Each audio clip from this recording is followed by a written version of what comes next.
Hello and welcome to Season 3 of Scaling Success, a podcast geared towards entrepreneurs where we discuss a range of topics that contribute to building a valuable and long-lasting business. If you're new to the podcast, please subscribe on Spotify and or YouTube. I'm very excited to welcome to the podcast today Niraj Shah, co-founder and CEO of Wayfair, the publicly traded e-commerce business selling furniture and home goods online. Niraj co-founded Wayfair in Boston in 2002 and still runs the business today. The current market cap, last time I checked, exceeds $6 billion with revenue in 2023 exceeding $12 billion. Niraj is the son of immigrants from India and studied engineering at Cornell. Niraj is also a friend of Volition Capital, where he serves on our strategic advisory board. Niraj, welcome. Thank you for having me. It's exciting to be here. We're excited to get you in here into our live studio, which is new for Season 3. We had our first episode last week with your friend Larry. Well, and the live studio is a former Wayfair office. Exactly. Small world. When we looked at this office, funny enough, when we moved in 7 years ago, this very floor was teeming with Wayfair employees. We big shoes to fill, but we're doing our best.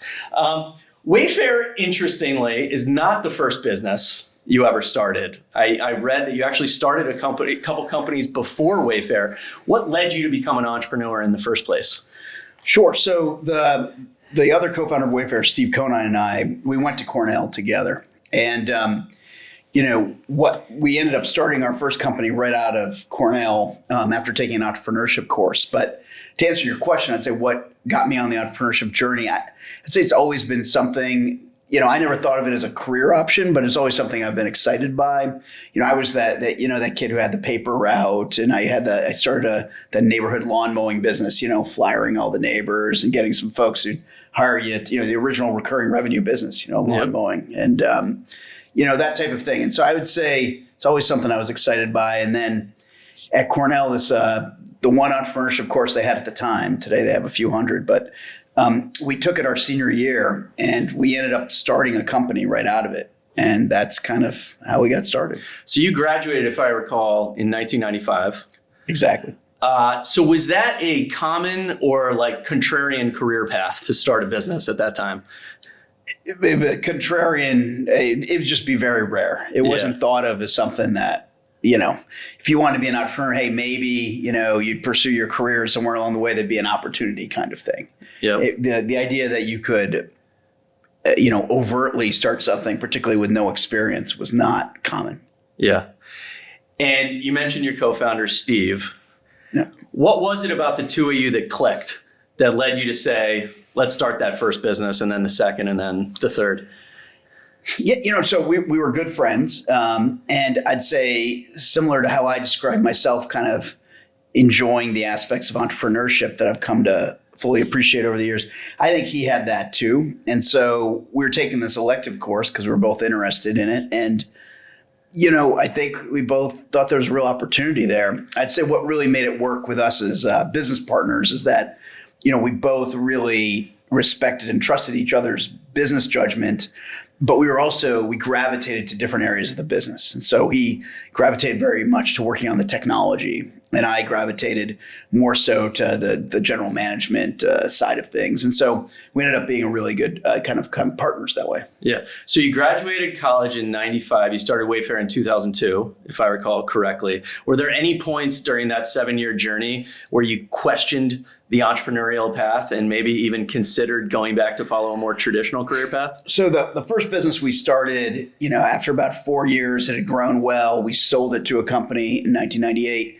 We stayed there for a couple more years, the rest of that .com, sort of boom. And then when we left, we sort of didn't know what we wanted to do. So we were working on some ideas together, and we each sort of also explored other things we might want to do. Mm-hmm. And, I know Steve considered working for a couple other companies. I did that to a degree. I was an EIR at Greylock for a short period of time. But what I think happened is the ideas we were exploring together were much more where our passion was. So ultimately we decided we wanted to start something else. And so that's what we did.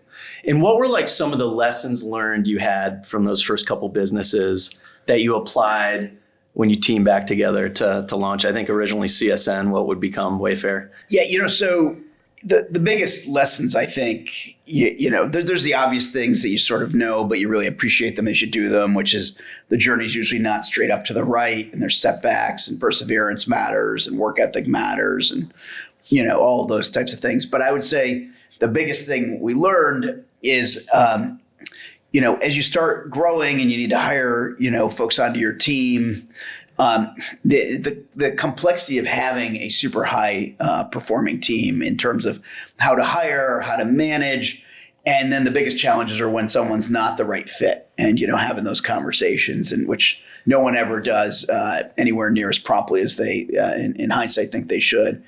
And you just sort of learn those lessons through, frankly, not being great at it, and sort of seeing the mistakes you made, and I think those are the lessons that stuck with us that I think have helped us be successful over time.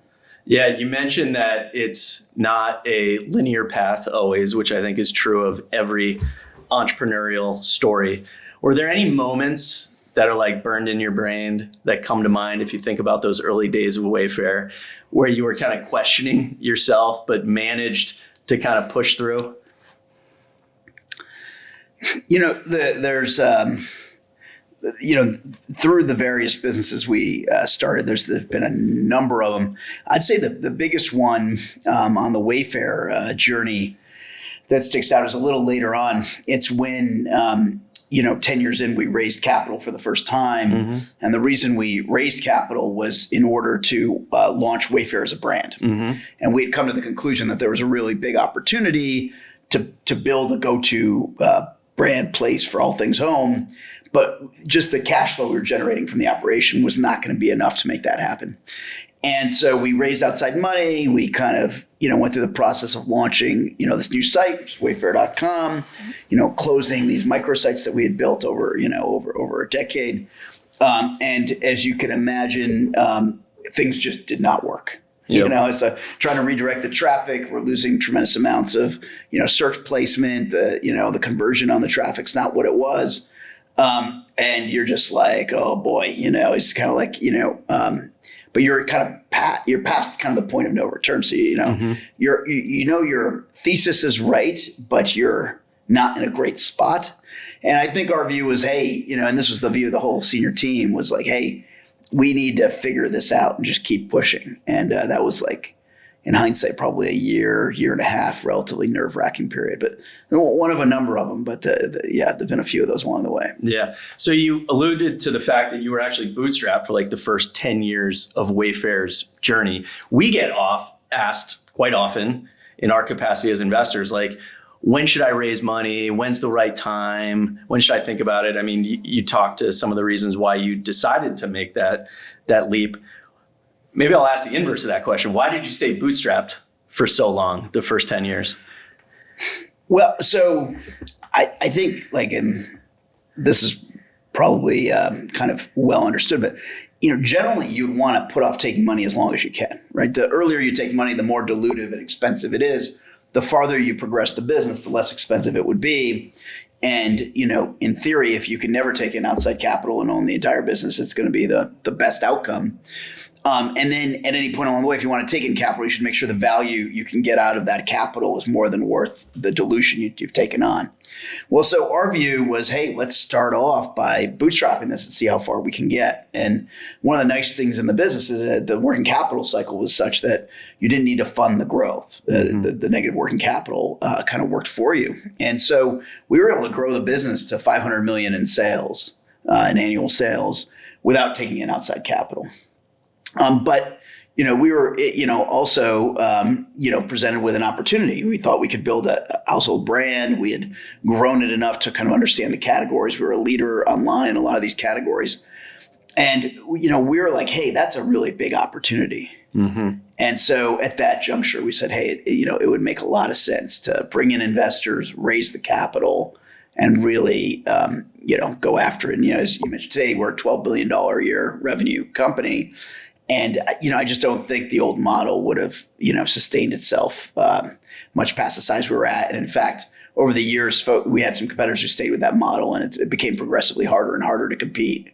And so, hindsight's 20/20, but we did end up making the right decision there.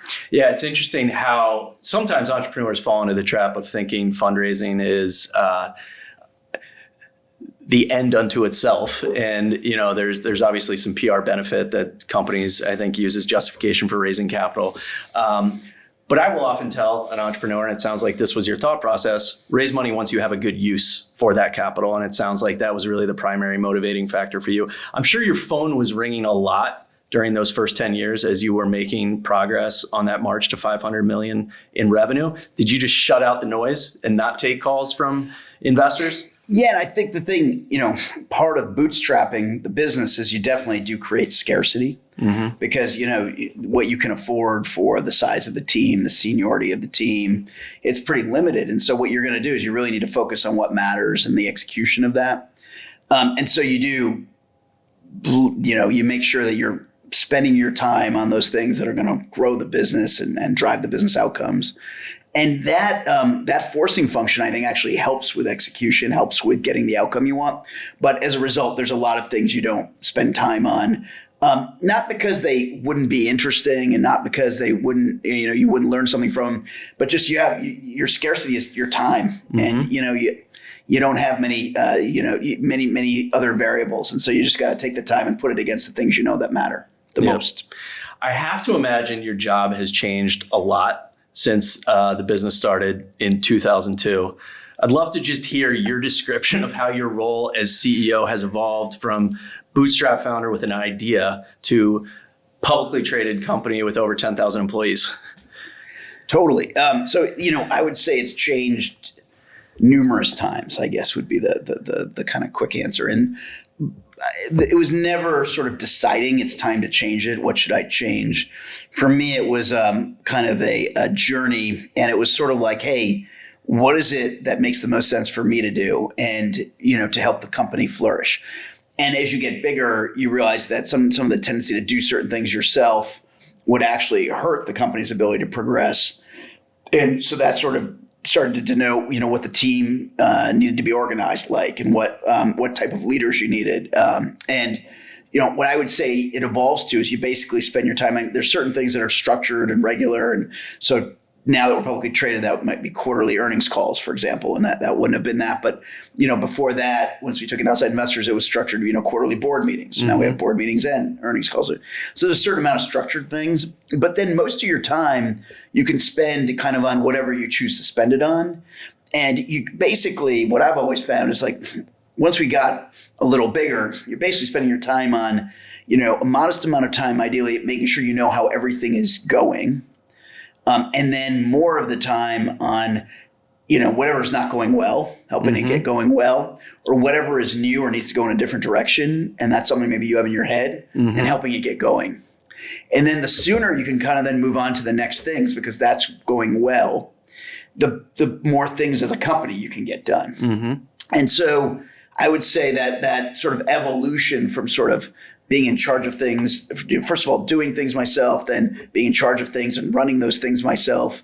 And then eventually, much later as we grew, kind of realizing that you kind of need to try to get yourself out of doing that, but you sort of lose control deciding where your time should go. It actually needs to go to wherever it's not working. Yep. That was kind of a learning lesson. And then as you get bigger, you end up with more choices and more, but a lot of that concept still holds. Yeah. I mean, it's, for sure, certain you were able to kind of evolve and adapt with the business as it grew. It's, popular conversation topic amongst investors and entrepreneurs that sometimes it's not the same team that gets a company from 0 to 10 as it is 10 to 100 and then 100 to billion and so on and so forth. Was there anything you did proactively to make sure you were evolving and adapting and keeping pace with the company and making sure you're meeting the needs of the business as it scales? Yeah, I think, I was always a big fan of reading biographies. I was and one of the types of biographies I'd really enjoy are business Yeah. leaders. There's, and what I like about the biographies is really the autobiographies, they tend to tell you the story of their life in a way that's not necessarily the same headlines you maybe are aware of about the company, because what's stuck in their head are some more subtle and nuanced things, but that were really formative for them. So I feel like you can always learn a lot from that. I feel like I learned a lot from that. And I would say the other thing that helped us a lot is that, sort of the idea of the job evolving and changing, and the goal being that the company was succeeding and growing, that always got me very excited. Mm-hmm. And I know some other founders, and they were very clear, like they really enjoyed doing the work. And so then as that changed, it was not enjoyable to them. And so I think then that's a tough setup, because I think you're only going to really be great at things you enjoy. I got a little lucky in that I enjoyed the journey of my role changing, and I enjoyed what my role changed into. Mm-hmm. And so I think that sometimes is a challenge, and obviously trying to do it, if you're not doing it well, can also be a separate challenge. But, I guess we got lucky with how it worked out.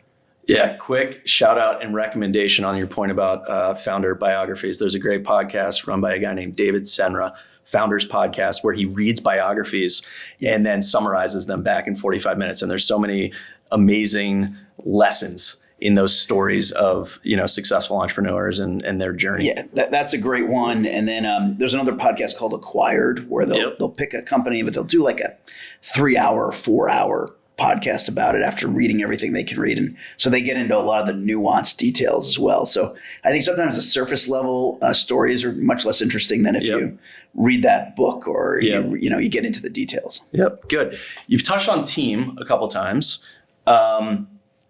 What qualities do you look for when you're trying to build out your leadership team, and how do you make sure that those folks, their values and outlook are consistent with the mission and values of Wayfair? Yeah. So kind of a few thoughts. So, in the company, we want people who are very collaborative. They're fun to work with. They're really bright. They work hard. They're really driven. So there's kind of a set of traits we care about. Mm-hmm. They're very analytical.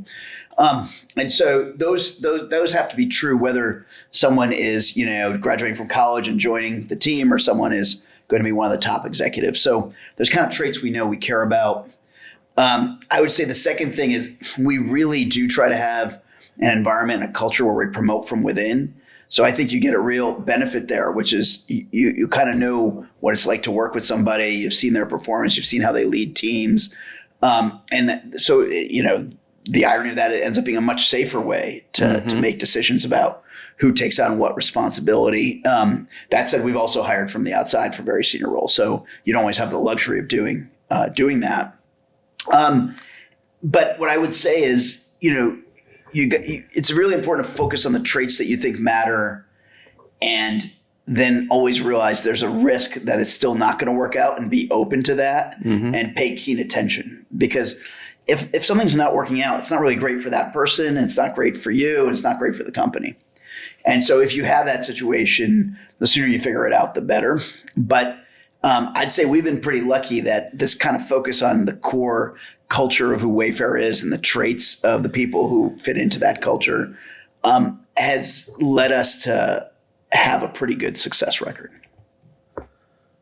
Good. Yeah. I mean, hiring is one of those things that all entrepreneurs think about, and they know that if they want to get to that next level, they really have to surround themselves with talent and folks who have functional expertise. We have a talent team internally at Volition and try to help folks with that. We're constantly learning. Has your approach to kind of recruiting and hiring in talent changed at all over the years? I think the core goal we have is the same. I think we've learned how to be more structured, and so here's the panel of folks who are going to meet that person, and you sort of divide up which person's going to focus on what particular traits or areas we're trying to probe on. And so I think we've added some finesse to it, but ultimately, no. I mean, it's still the same underlying goal and approach. Entrepreneurship, and I think the image of being an entrepreneur in society is sometimes like glamorized and lionized. We work with and talk to entrepreneurs all day, every day, and understand the challenges that go along with it. behind the scenes. I'd love to get your perspective on just some of the misconceptions about what it is to be an entrepreneur for those folks that are early in their career and thinking about maybe taking that leap.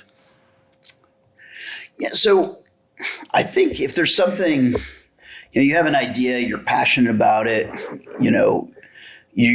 something you're going to enjoy doing, something you think you can be good at, you're willing to really give it your all.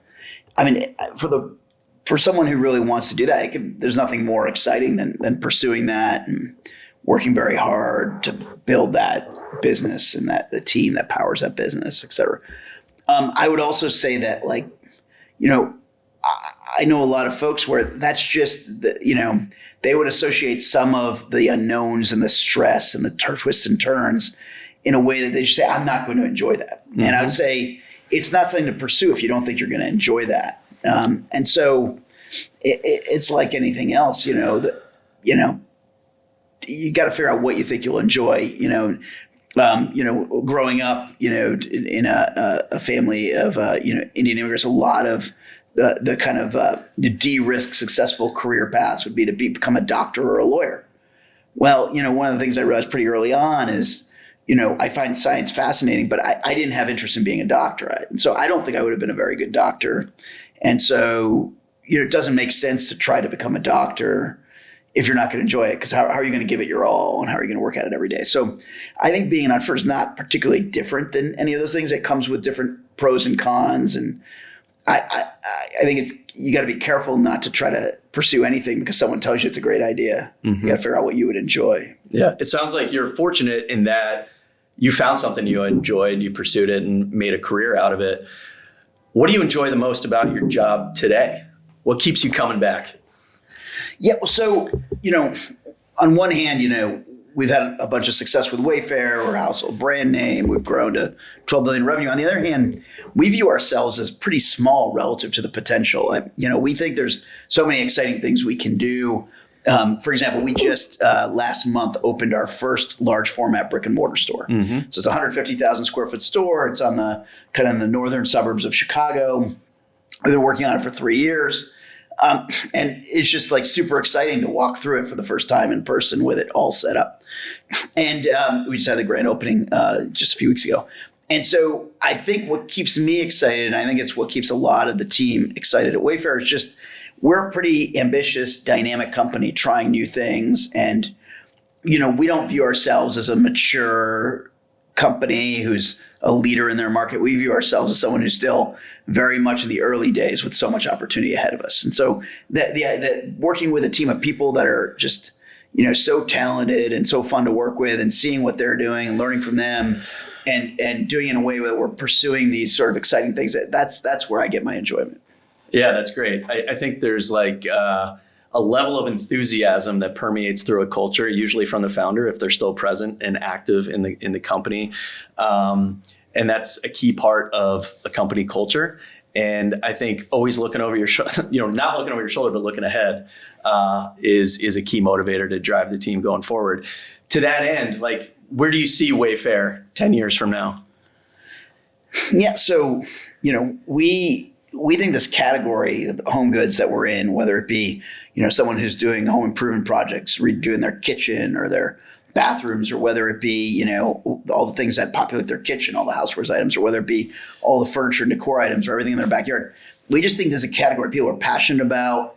There's all kinds of change and innovation. We just believe that we can become a leader in this category. And there's just so much more we can do. So we're very focused on that. And so when we think about where do we want to be in 3 years, 5 years, 10 years, there's a lot. We have lists and lists of things that we think we haven't done yet that we can do. And it's all about being, for the customer, their place to go for whatever they want to do, to make, their home the place they want to be and all the things they want to do in their life. And it's we get excited by the potential of that. And so if you think about it financially, it just means that, at $12 billion, which is a really small market share, how can we have, 5 and 10 times that market share?